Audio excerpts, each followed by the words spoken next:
sa puso ko'y maglalaro na naging sanhi kung bakit nga ba na magdurugo. Ang mga sugat na sa akin ay dinulot mo, mga tinik at patalim na itinarak mo. Tanong ko lang kung bakit ako pa napili mo. Nasaktan at harap-harap ang lokohin mo. Ang inakala ko anghel, sungay pala'y nakatago lang sa maamo mukha na demonyo. Masakit palang isipin na nagkamali ako ng babaeng inakala ko seryoso. Di ako nakasabay sa laro mo pinauso, napakasakit palang maloko. Sa larong ikaw lang aming kabisado, sa pag-ibig na ako ang laging dihado. Di ko kailangan ng paliwanagan, tanging mata lang ang nakakaalam.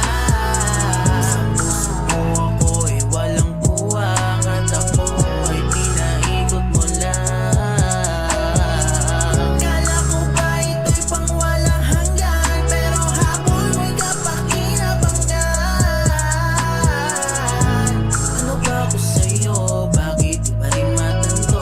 Aminin ang todo sa akong lalayo. Isang umaga ay hindi ko na kinaya, aking damdamin ay hindi ko na madaya. Nang marinig ko ang kanyang mga litanya, nagpasya na ako na lang ang magparaya. Alam ko na wala na nga akong pag-asa, na sa'yo ako pa nga ay umasa. Na pag-ibig mo'y aking matatama, sa dayain ng sarili ko ay hindi ko na kaya. Hanggang sa nagpasya ako na umalis, dahil ang sakit ay hindi ko na matiis. Sakay sa auto at ako ay mabilis, gusto kong takasan na ang sakit na nakabigis. Sabay patak na luha na hindi ko matiis, tapak sa silinyador dahil sa inis. Nang ako'y mapapigit hindi ko man lang napansin, pagdilat na mata tila na bulag paningin. Ang akala ko noon buti lang pinapaikot, yung pala damdamin at puso ang napaikot. Sa sakit na nagawa mo ang hirap na makalimot, alaala mapait, panahong masalimuot sa isang iglap.